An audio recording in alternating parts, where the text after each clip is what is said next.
മഞ്ജരിക്ക് എങ്ങനത്തെ type of പാട്ടാ ഇഷ്ടം?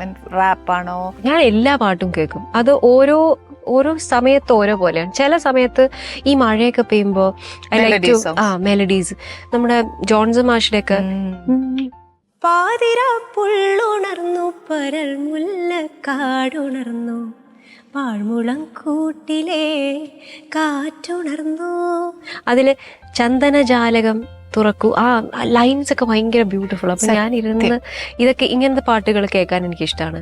ചില സമയത്ത് ലൈൻസ് പോലും ഭയങ്കര മീനിങ് എത്ര നേരമായി ഞാൻ കാത്തു കാത്തു നിൽപ്പു ഒന്നിങ്ങു നോക്കുമോ പൂന്തിങ്കളേ, ഇതൊക്കെ ഈ പാട്ടുകള്.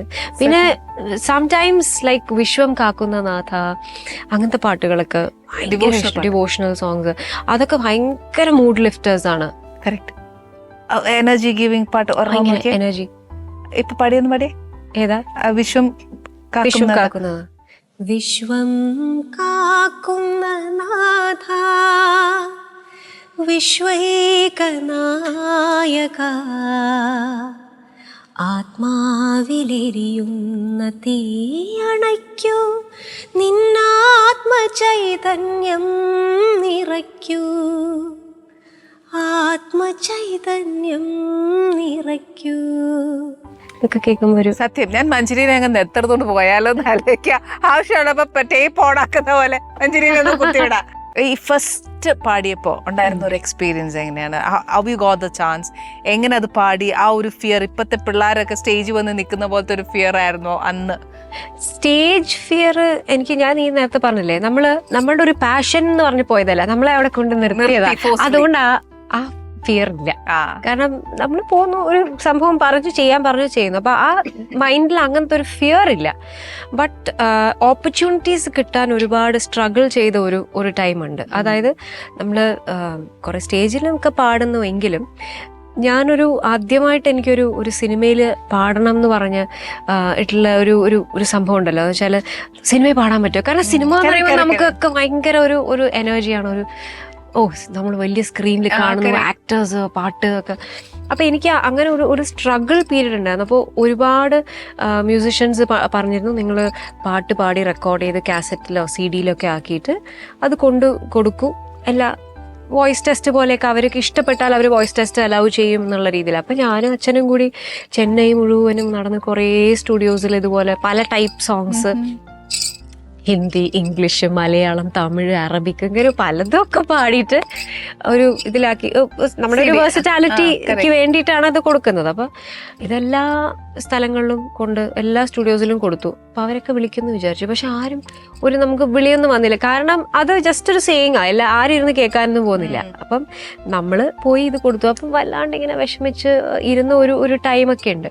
ബട്ട് പല മാജിക്കൽ മൂമെന്റ്സ് പോലെയാണ് ഓരോ സോങ്സും എനിക്ക് വന്നത്. ഞാൻ തീരെ പ്രതീക്ഷിക്കാത്ത മൊമെന്റ്സിലൊക്കെയാണ്. ഇപ്പം ഞാൻ എപ്പോഴും അതിശയിച്ച് ചിന്തിച്ചത് രവീന്ദ്ര മാസ്റ്ററുടെ ഒക്കെ പാട്ടുകൾ. ഒരിക്കലും നമുക്ക് അദ്ദേഹത്തെ കാണാൻ പറ്റുന്നോ പാടാൻ പറ്റുന്നോ വിചാരിച്ചതാണ്. ഓഫ്കോഴ്സ് ഞാനൊരു TV പ്രോഗ്രാമിൽ ഒരു പാട്ട് ചുമ്മാ പാടി.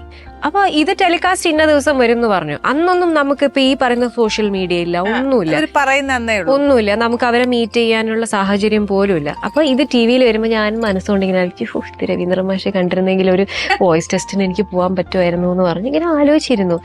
പക്ഷെ ഈ പാട്ട് കഴിഞ്ഞ ഉടനെ എനിക്ക് ഫസ്റ്റ് കോൾ വരുന്ന രവീന്ദ്ര മാഷെ. എനിക്ക് ഐ ഡോണ്ട് നോ ഇത് എങ്ങനെ സംഭവിച്ചു. ശരിക്കും പേടിച്ചു, എന്ത് വിശ്വസിക്കാൻ പറ്റുന്നില്ല, ഞുള്ളി നോക്കുന്നു. എനിക്ക് വിശ്വസിക്കാനേ പറ്റിയിട്ടില്ല. എനിക്ക് ഇപ്പോഴും അറിഞ്ഞൂടാ അത് എങ്ങനെയാ സംഭവിച്ചു എന്നുള്ളത്. ദൈവം കേട്ടിട്ടുണ്ടാവോ? ദൈവം കേൾക്കാതെ വേറെ ഒരു വഴിയില്ല, ആരും റെക്കമെൻഡേഷൻ ഇല്ല അവിടെ. ഇല്ല. എന്നോട് ഞാൻ രവീന്ദ്ര മാഷാണ് മോളെ, രവി അങ്കിളാണ് എന്നൊക്കെ പറഞ്ഞിട്ട് സംസാരിച്ചു. ഞാൻ കിളി പോയ അവസ്ഥയിൽ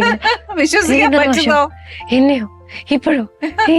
അപ്പൊ അങ്ങനെ കുറെ എക്സ്പീരിയൻസ്. ഇപ്പൊ രാജാ സാറിന്റെ അടുത്ത് പാടിയതായാലും എല്ലാം. ആ ഒരു എക്സ്പീരിയൻസ് പറയോ? സാറിനോട് പാടിയ സാറിനെ നേരിട്ട് കാണാന്ന് പറയാ എത്രയോ ആൾക്കാർ അവിടെ ക്യൂ നിൽക്കുന്നു. എന്ന് വെച്ചാൽ അദ്ദേഹത്തെ ഒരു നോക്ക് കാണാൻ വേണ്ടിയിട്ട്.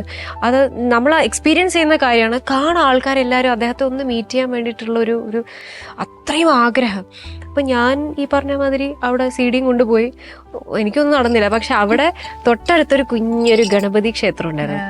അപ്പൊ അവിടെ ഞാൻ വീട് പുറത്ത് സ്റ്റുഡിയോന്റെ പ്രസാദ് സ്റ്റുഡിയോന്റെ നേരെ പുറത്ത്. അപ്പൊ അവിടെ പ്രാർത്ഥിച്ചിട്ട് ഒരു കോയിനൊക്കെ ഉഴിഞ്ഞിട്ടിട്ട് പ്രാർത്ഥിച്ചിട്ടൊക്കെ പോയി. ദൈവമേ മിന്നിച്ചേക്കടേ പോയി പോയി അതൊന്നും കോളൊന്നും വന്നില്ല. പക്ഷെ നാട്ടിൽ ഇതുപോലെ പാവക്കിനാവ് എന്ന് പറഞ്ഞ ഒരു സീരിയൽ, ഒരു അതിന്റെ ടൈറ്റിൽ ട്രാക്ക് പാടാൻ വേണ്ടിയിട്ട് ഗിരീഷ് പുത്തഞ്ചേരി സാർ, അദ്ദേഹത്തിന്റെ മ്യൂസിക്കും ലിറിക്സും ആയിരുന്നു. അദ്ദേഹത്തിന്റെ അടുത്ത് പാടാൻ വേണ്ടി പോയപ്പം അദ്ദേഹം പറഞ്ഞു, മോളെ ഞാനിങ്ങനെ ഇളയരാജ സാറിന്റെ അടുത്ത് പോകുന്നുണ്ട്, 2 മാസം കഴിഞ്ഞിട്ട് ഇന്ന ഡേറ്റിന് ഞാൻ വിളിക്കുക, അവിടെ വരൂ, ഒരു വോയിസ് ടെസ്റ്റ് ചെയ്യുന്നു. ഞാൻ അപ്പോഴും വിചാരിച്ചു അല്ല, പക്ഷെ വിശ്വാസമായില്ല. ഞാൻ വിചാരിച്ചു ചുമ്മാ ആയിരിക്കും, ആവണമെന്നില്ലല്ലോ. കാരണം നമുക്ക് ചുമ്മാ ഒരു പാട്ട് ഇഷ്ടപ്പെട്ടു, ഒരാളെ എൻകറേജ്മെന്റ് പോലെ പറഞ്ഞു പോവാലോ. പക്ഷെ കൃത്യം ആ ഡേറ്റ് ആയപ്പോൾ അദ്ദേഹം പറഞ്ഞു, ഞാൻ പറഞ്ഞു ഓർമ്മയുണ്ടോ ഇന്ന ഡേറ്റിന്, അപ്പം മോളൊരു കാര്യം ചെയ്യൂ, നാളെ എത്തിക്കോ, ഒന്നും പ്രതീക്ഷിക്കൊന്നും വേണ്ട, സാറിന് ഇഷ്ടപ്പെട്ടാൽ പാടിക്കും, അത്രയുള്ളൊരു വോയിസ് ടെസ്റ്റ് കണ്ടു ലോട്ടറി കാണുന്ന തന്നെ ഒരു ലോട്ടറി അടിക്കില്ല എന്ന് പറഞ്ഞു. അപ്പം ചെന്നു. അങ്ങനെ അവിടെ ചെന്ന് ഫസ്റ്റ് ഡേ ചെന്നു, അവിടെ എന്തോ സ്ട്രൈക്ക്.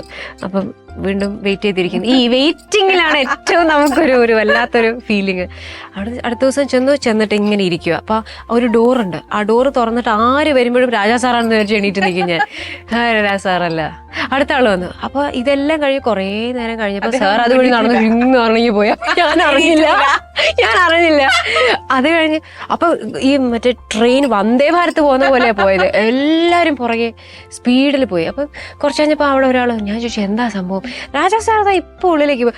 സാറ് പോയോ, ഞാൻ കണ്ടില്ല. പിന്നെ ഞാൻ കുറെ നേരം നിന്നു അവിടെ വെയിറ്റ് ചെയ്തു. അപ്പം സാർ അതുവഴി ഇങ്ങനെ വന്നപ്പോൾ ഈ കുട്ടിയാണോ പാടുന്നത്, ഓക്കെ വരൂ, വോയിസ് ടെസ്റ്റിന് വരൂ എന്ന് പറഞ്ഞിട്ട് നേരെ സാറിന്റെ പൂജാമുറി ഉണ്ട്, അവിടെ സാർ ഹാർമോണിയൊക്കെ വെച്ചിരുന്നു.